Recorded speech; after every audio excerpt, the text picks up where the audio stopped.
एक ये पॉइंट चला था, स्पीच इज सिल्वर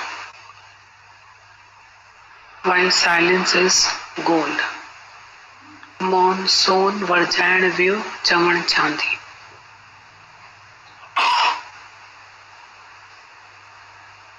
भले ये कोटेशंस हम लोग बचपन से सुनते हुए आए होंगे,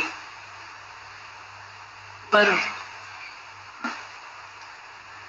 हमें हमारे दाग ही नहीं दिखते गुरु के बगैर। गुरु एक मेजरिंग स्केल है। जब हम गुरु के पास सामने बैठते हैं तो गुरु हमें हमारे दाग दिखाता है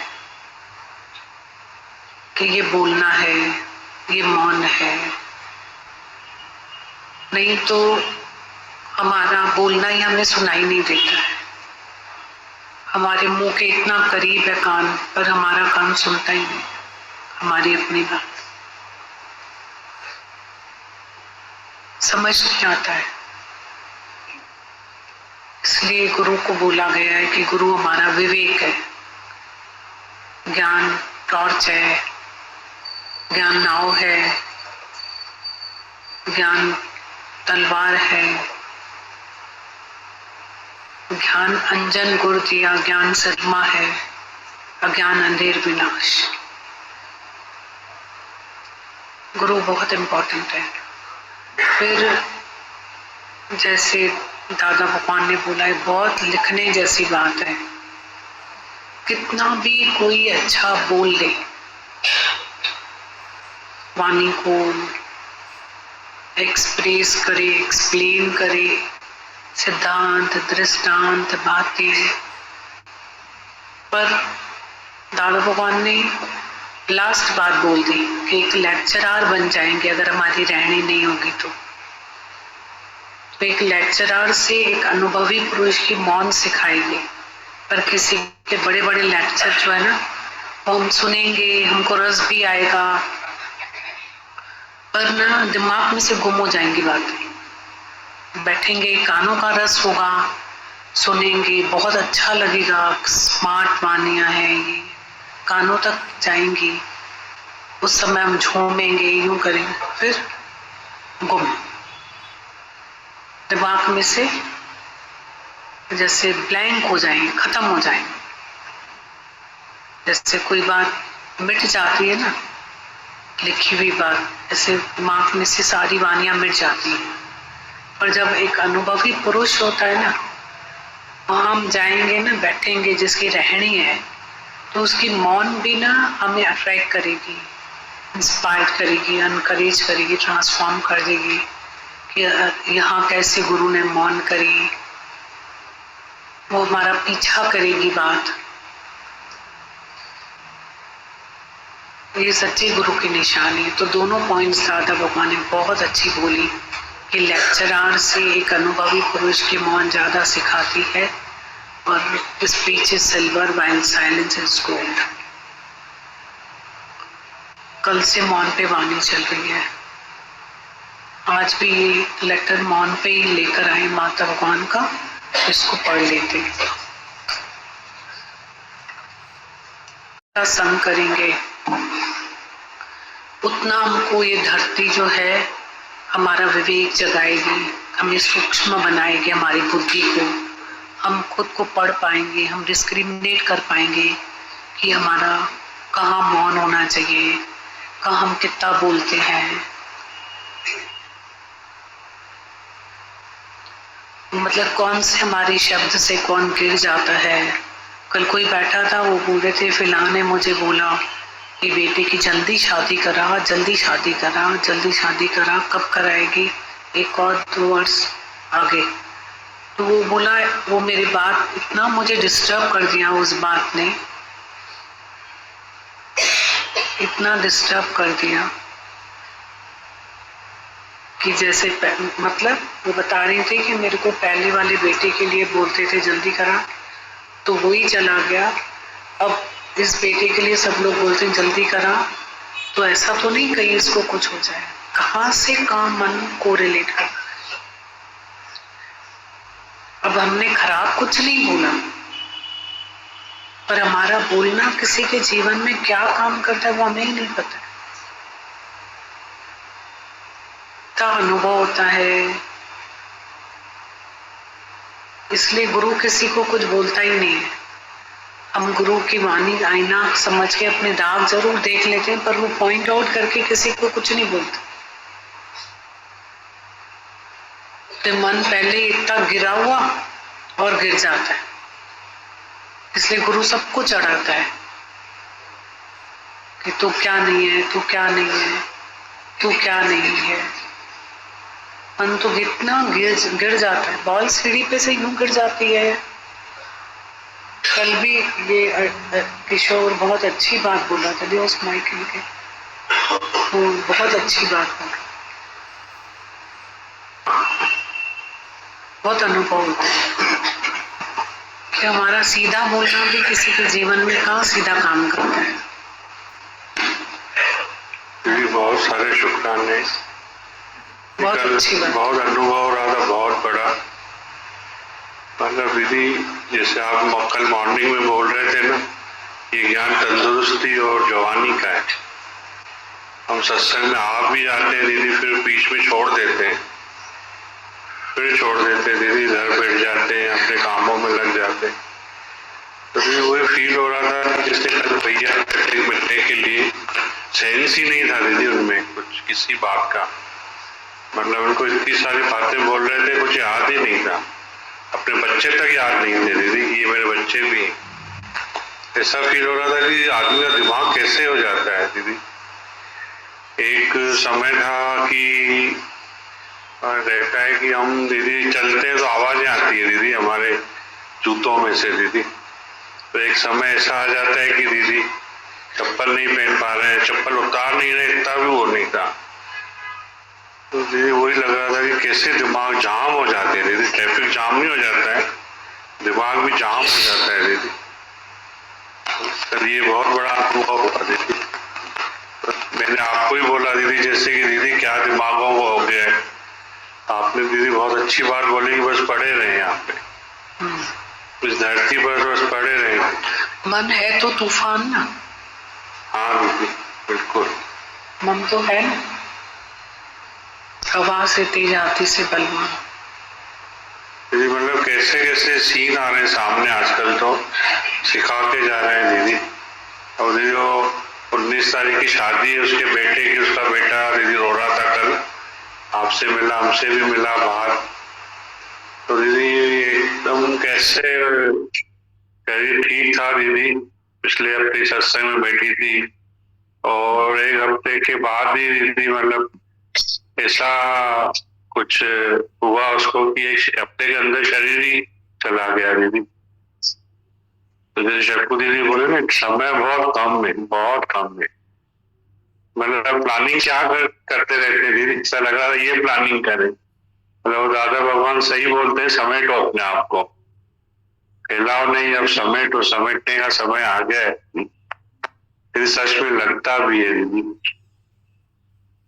गुरु के पास बैठे हैं दीदी, समेटते जाए अपने आप को। फिर मिलना कुछ भी नहीं, माया में आप बोलते हो ना पानी में वो चला रहे,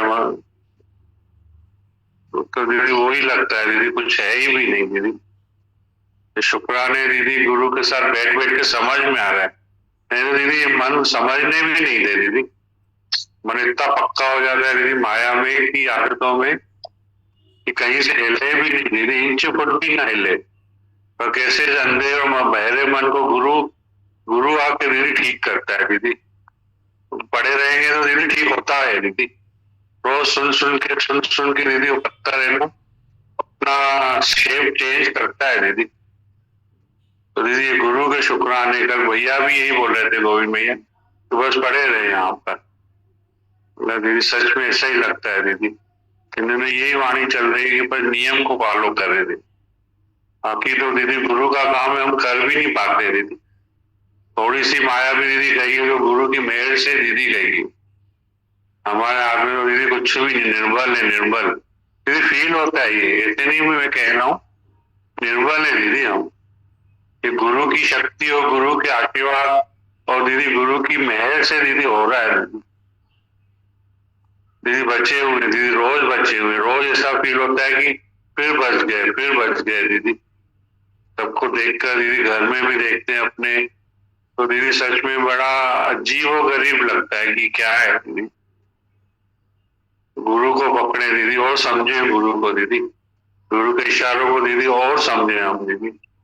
ऐसा लग रहा था कल दीदी, फिर बहुत अनुभव था दीदी वो, मतलब देख के बिल्कुल शॉक हो रहा था कि क्या लाइफ थी, क्या करवट लेती है, क्या हो जाती है दीदी। दीदी शुक्राने कि हमको गुरु मिला, ये धरती मिली है दादा भगवान की, और दरवाजे खुले हुए हैं दीदी हमारे लिए, और आपने नियम बनाया है दीदी। गुरु के अट्रैक्शन में दीदी आ रहे हैं, नहीं तो शायद आए भी ना दीदी। ये तो गुरु का अट्रैक्शन है जो दीदी को घरों से उठा के यहाँ पर बिठाता है आके, नहीं तो दीदी अपनी अपनी दुनिया बना के बैठ जाए दीदी। ये दीदी गुरु के शुक्राने दीदी, पूरा पूरा गुरु का ये दीदी सब कुछ। अनंत शुक्राने दीदी, अनंत अनंत शुक्राने। इतनी हम लोग चिंताएं करते हैं, चिंता कितनी करते हैं, इच्छाएं कितनी करते हैं। लास्ट वीक वो आए थे इनविटेशन लेकर, कार्ड लेकर शादी का, और मेन था कि घर पे आके सत्संग हो भी मेरे घर में। तो कल उनके हस्बैंड और बेटे कह रहे थे कि उनका इतना इश्क था जैसे मछली और पानी का, इतना इश्क था सत्संग से। पूरे लॉकडाउन में दोनों टाइम उनका बैठना नियम से, सत्संग में आना, नहीं आ पाना तो घर में बैठना, बहुत उनको प्यार। तो बोल रहे थे कि जिस चीज से उनको बहुत प्यार था, मैं उसके कहने पे तो नहीं आया उस समय, पर मैं अब सत्संग में जरूर आऊंगा, मैं सत्संग कभी नहीं छोड़ूंगा। मतलब उन दोनों को, उनके फादर को, बेटे को बस यही फील हो रहा था, बेटे को भी यही फील हो रहा था कि मेरी मम्मा का फेवरेट जगह है, ये मेरी मामा का फेवरेट जगह है, यहाँ मैं जरूर आऊंगा। उनको इतना फील हो रहा था, वो यही फील हो रहा था कि एक जना घर में से आता है तो कितनों की मदद होती है। मुझे ये फील हो रहा था कि आज वो भले नहीं है तो भी तो उनको गाइड कर रही हूँ कि यहाँ बैठो। हस्बैंड को लग रहा था मैं यहीं आके बैठूंगा, मैं जरूर आऊंगा। तो इतना प्रभाव होता है सच में कि वो नहीं है तो भी उनको गाइड कर रही है कि तुम यहाँ बैठो, तुम यहाँ जाओ। बहुत बहुत उनमें सब में नम्रता थी, श्रद्धा थी, विश्वास था, प्रेम था बहुत, और इतना धीरज था बहुत, कोई शिकायत नहीं थी, जबरदस्त धीरज था। हर बात में आप जैसे बोलो, आगे आप जैसे गाइड करो। शादी है क्योंकि उनके घर में 15 दिन के बाद आप जैसे बोलो, आप जैसे गाइड करो। इतनी नम्रता, इतनी हम्बलनेस थी उनमें, बहुत हम बहुत सिखाता है हर कोई। इतने बड़े दुख में मनुष्य का मन बहुत बार बगावत में आ जाता है, पर उस दुख में इतनी धीरज और नम्रता थी उनमें सब में। बहुत अच्छा लग रहा था मिलकर सबसे। संगत के भी बहुत शुक्राने हैं, बहुत शुक्राने। एक पैर पे सारी संगत उनके साथ खड़ी थी, बहुत शुक्राने संगत के, बहुत शुक्राने।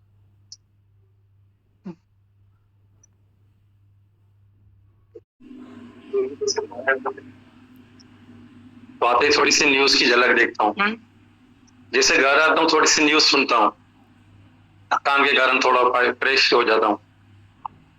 तो लाइव स्टाइल की रात को आज तक न्यूज में चल रहा था, इस 9 दिन में की चिट्ठी पढ़ते हैं फोन पर, माता लिखते हैं हर एक मनुष्य कोई न कोई चीज का गुलाम है,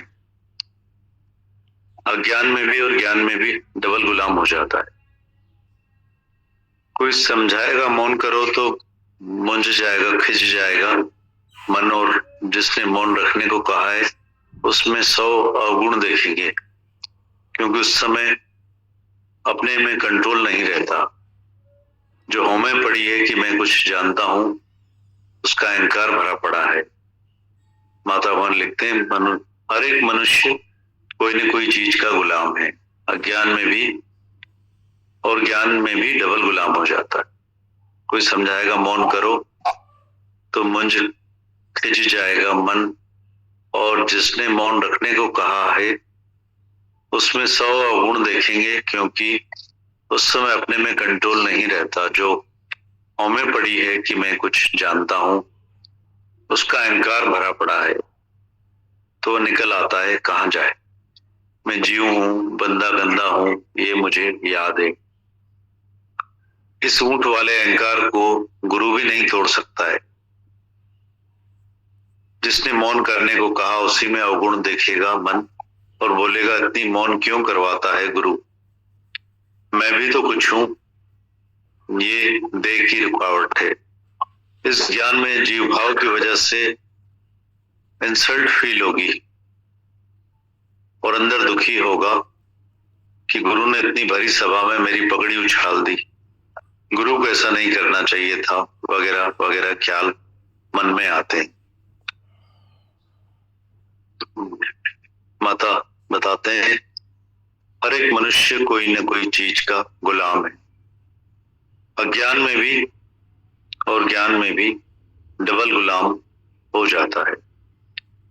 कोई समझाएगा मौन करो तो मुंझ जाएगा, खिंच जाएगा, और जिसने मौन रखने को कहा है उसमें 100 अवगुण देखेंगे, क्योंकि उस समय अपने में कंट्रोल नहीं रहता। जो हमें पड़ी है कि मैं कुछ जानता हूं, उसका अहंकार भरा पड़ा है, तो निकल आता है कहां जाए। मैं जीव हूं, बंदा गंदा हूं, यह मुझे याद है। इस ऊंट वाले अहंकार को गुरु भी नहीं तोड़ सकता है। जिसने मौन करने को कहा उसी में मन अवगुण देखेगा और बोलेगा कि इतनी मौन क्यों करवाता है गुरु, मैं भी तो कुछ हूं, ये देह की रुकावट है। इस ज्ञान में जीव भाव की वजह से इंसल्ट फील होगी और अंदर दुखी होगा कि गुरु ने इतनी भरी सभा में मेरी पगड़ी उछाल दी, गुरु को ऐसा नहीं करना चाहिए था, वगैरह वगैरह ख्याल मन में आते हैं। जीव भाव पड़ा है तो सीखने के बदले अवगुण देखते रहेंगे। ये जीव भाव का पर्दा आगे रुकावट बनकर खड़ा रहता है। अगर सीखने की खिड़कियां बंद कर देते हैं, बाकी सिखाने के लिए हर वक्त तैयार रहते हो। तू करता तू भया, मुझ में रही न मुंह, आपा पर का मिट गया। ये रियल कोटेशन उस समय भूल जाता है। आशा तृष्णा ना मरी, कह गए दास कबीर। इच्छाएं तृष्णाएं गुरु आकर निकालता है, पर फिर ज्ञान का अहंकार आ जाता है कि मैं कुछ जानता हूं, और यही जानकारी जन्म मरण के चक्कर में ले जाती है। शुभ इच्छा भी आग जैसा जलाएगी, इसलिए इच्छा मात्रम अविद्या। हे अर्जुन, शुभ चाहे अशुभ इच्छा दोनों का त्यागी मुझे परम प्यारा है। ऐसा कृष्ण भगवान ने गीता में अर्जुन से कहा था। जैसे अज्ञान खराब है, वैसे ही ज्ञान का अहंकार खराब है, क्योंकि डबल हो जाए हमें में लाने वाला यह अहंकार है। माता बताते हैं, जिस वक्त तुमको मौन करने को कहा जाएगा तो मन मुंझ जाएगा, मेरे आगे बैठ नहीं पाओगे। डॉक्टर जब बीमारी में मौन करने को कहेगा तब रोना आएगा कि अब मैं क्या करूंगा। मौन में बैठता हूं तो मुझे मौन खाता है, मैं बैठ नहीं सकता हूं। फिर डॉक्टर कहने पर कोई लाचारी वश मौन करेगा भी तो किसी न किसी को बताने के लिए सामने बुलाएंगे कि अब तुम कुछ बात करो। उससे साबित होता है कि ज्ञान सिर्फ कानों तक ही रह गया है, क्योंकि कानों से ही सुना है। तुम खुद ज्ञान स्वरूप हो। ज्ञान तो तुम्हारे नस नस में खून जैसा दौड़ना चाहिए। ज्ञान में तुम्हारा सारा जीवन पहले से ही है। ज्ञान को भुलाने की वस्तु नहीं है। ज्ञान सिर्फ सुनना और बोलना नहीं है, पर ज्ञाता, ज्ञेय, ज्ञान, दाता, ध्येय, ध्यान अनुभव में लाना चाहिए। गुरु के महावाक्य मान के देखो तो कितनी न मौज है। ओम शिवम ऐसा कच्चा वाक्य गुरु का नहीं है जो बात करने से भूल जाए। ये कोई कच्चा रंग नहीं है जो उतर जाए। ज्ञान इतना कच्चा समझा है क्या, जैसे कपड़े का रंग जो फेड हो जाता है। इसलिए जहां भी जाते हो तो इतना अपना मूल्यवान ज्ञान मिनट में गंवा कर आते हो। मौन में बैठ नहीं पाते हो। अंतर्मुखी सदा सुखी, बाहरमुखी सदा दुखी। मता पाण खे लजाई। कुछ तो गुरु की कदर करें, कुछ अपनी कदर करें। सीखने की खिड़की सदैव खुली रखें। सीखने का गुण धारण करो। गुरु की कोई भूल देखो, उनको भी सावधान करो। गुरु भी तुम्हारा ही बच्चा है। कोई भी गलती देखो तो बताओ। मैं किसी का भी गुरु नहीं हूं, न ही मेरा कोई शिष्य, पर मैं आप नजदीक में नजदीक हूं। यही अफसोस है कि इधर भी मैं ही तो हूं, तो क्यों न मौज का मजा लें। ऐसा ना हो कि तुम अपने को दूसरा और मुझे अपने से अलग समझो। सारी दुनिया एक कॉलेज है, सीखने योग्य ओपन कॉलेज। मौन में सच्ची शक्ति आती है, खास तौर पर इस ज्ञान के बाद। यह अनुभव केवल एक दिन करके देखो। ज्ञान के बिना मन की मौन करो तो मन भूत जैसा खाने को आएगा। बिना टिकट प्लेन में कहां से कहां घूम कर आओगे। गुरु के शुक्राने मिनट मिनट में निकलते हैं कि कैसे मुझे करुणा की दृष्टि से निहार कर स्थिरता और मौन की मौज अंदर बाहर लेना सिखाया है। जिस एकाग्रता और मौन के लिए ऋषि मुनि योगी तपस्वी गुफाओं में, आश्रमों में, जंगलों में जटाएं धारण कर समाधि लगाने के लिए जखड़ा जाल में पड़े हैं, जबरदस्ती मन को मुक्का लगाने की कोशिश कर रहे हैं कि ये अच्छा क्यों की, दूसरी चीज की इच्छा क्यों की। माता लिखते हैं, महफिल और मातम में एक समान रहो। आज महफिल है, कल एक भी ना हो तो भी तुमको विक्षेपता ना हो। ठाठारे की बिल्ली के जैसे तुम्हारे कान केवल सुनने के आदी हो गए हैं। ज्ञान अज्ञान दोनों भुलाओ, नहीं तो बहुत दुखी होंगे। छोटा बच्चा भी आकर सिखाए तो उसको भी भगवान जानकर उसमें से भी गुण उठाओ। गुण ग्राहक दृष्टि से ही सीखेंगे। भगवान कितनी अनेक रूपों में आकर सावधान करता है। उस वक्त समझो तो उधर भी गुरु ही मुझे मौन सिखा रहा है कि मन अब भी तू क्यों मौन नहीं करता है। जितना बोलना पसंद आता है उतना मौन भी पसंद आना चाहिए, नहीं तो अज्ञानी जैसे कोई न कोई आदत का गुलाम है, वैसे ही ज्ञानी भी वैसा ही हुआ। साधारण तौर पर देखा जाए तो महापुरुष, जज, बैरिस्टर, प्राइम मिनिस्टर सब कितना कम बोलते हैं। ये मौन तो है सोन, इसलिए बोलकर अपनी वैल्यू क्यों कम करते हो। दादा भी वक्त व वक्त मौन के लिए कहते रहते हैं, पर सब ऐसे बहरे टट्टू हैं कि एक को भी असर नहीं होता कि मौन क्या है। यही दुख और अफसोस बड़े में बड़ा है कि सच्चा मौन व्रत अंदर और बाहर किसी ने भी नहीं समझा, न ही किसी को मौज में देखा है कि मौन का सच्चा लुत्फ क्या है। ऐसा भी नहीं है कि सिर्फ आपके बात करने से किसी को ज्ञान लग सके, पर आपके मौन से में भी ऐसी अनोखी शक्ति है जो बात करने से भी अधिक असर कर सकती है, कम नहीं। रमन में महर्षि जैसा मौन का लुत्फ माण के तो देखो। किसी सुंदर स्त्री को देख विश्वामित्र की तरह शिव जैसे मोहनी स्वरूप के आशिक हो, अपनी सारी की हुई कमाई गवा देते हो। पर सहज योग गुरु का दिया हुआ पल पल याद आता है कि मन कैसे स्थिर कर दिया है। आज ही खबर पड़ी, यह सब मेरे प्यारे प्रीतम गीता भगवान और दादा भगवान की मेहनत का फल है। सच है, इस दिल से तेरी याद भुलाई नहीं जाती। पहले जब मंदिर में जाते थे तो मूर्ति का दर्शन कर प्रसन्न होते थे, क्योंकि मूर्ति मौन और शांत स्वरूप प्रिय लगती थी। पर जब तुम भी मौन और शांत हो जाओगे, सच्ची मुस्कुराहट चेहरे पर हर वक्त रखोगे, सारी दुनिया आकर तुम्हारा दर्शन करेगी।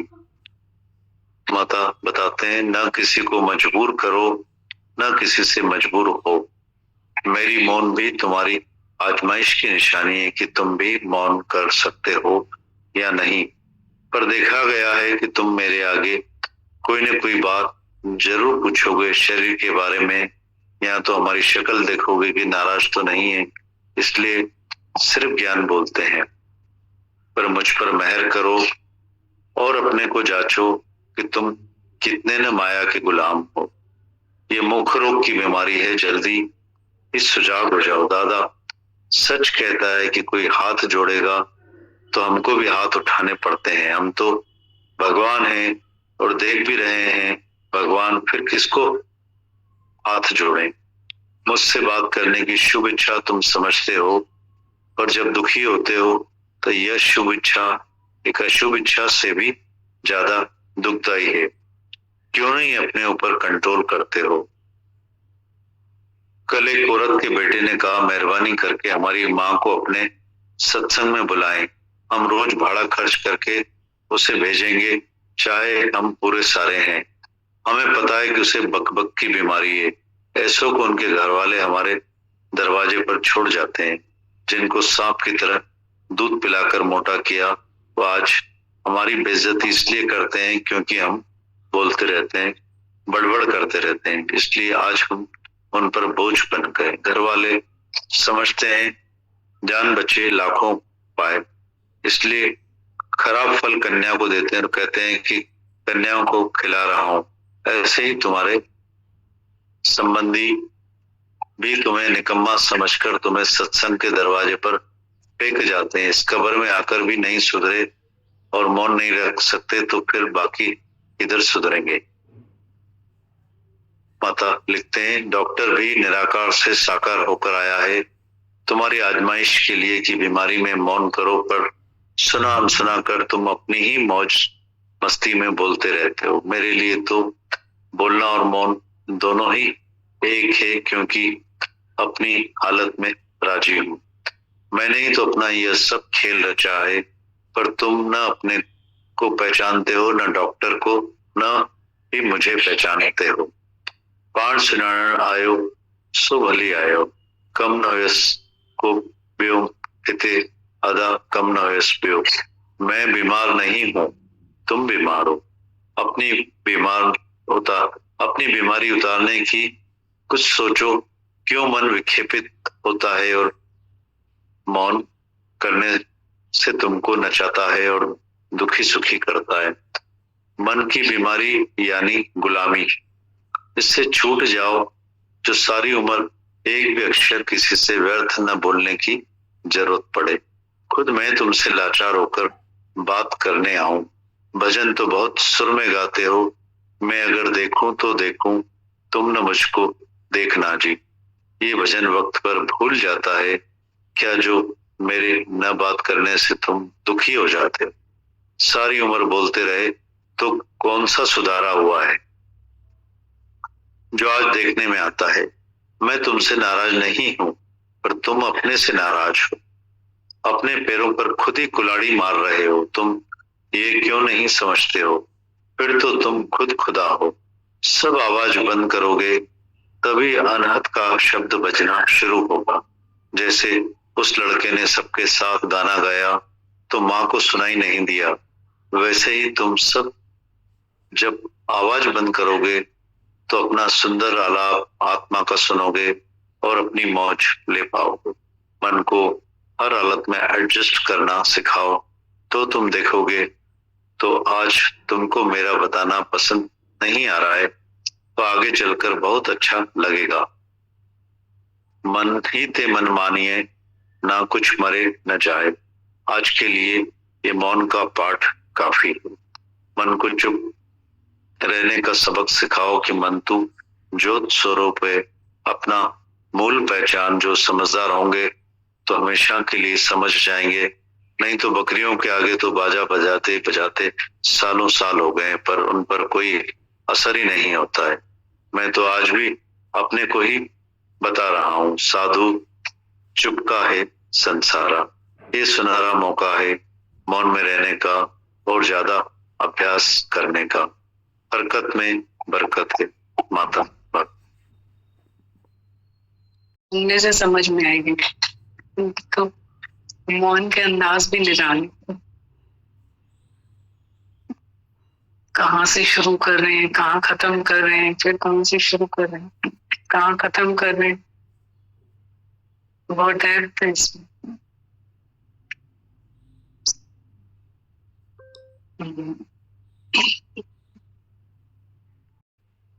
कि हम जिनको बेचारा बोलते हैं वो हमें बेचारा बोलते, जिनके असां अकेलो था चऊं असां के अकेलो था चऊं। मतलब कितनी ग्रेट बात कहने की है। हाँ? कि इसलिए तो गुरु ने बोला है दया करो ही मत। हिरण के बच्चे के ऊपर दया की, वो हमको जोड़ में डाल के चला गया। वो तो चला गया, हम जोड़ में चले। सब पॉइंट है ग्रेट, सीखना चाहिए इससे।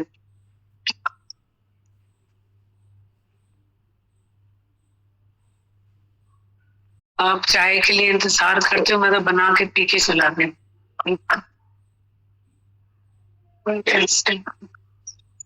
सब अपनी शक्तियां फूकेंगे।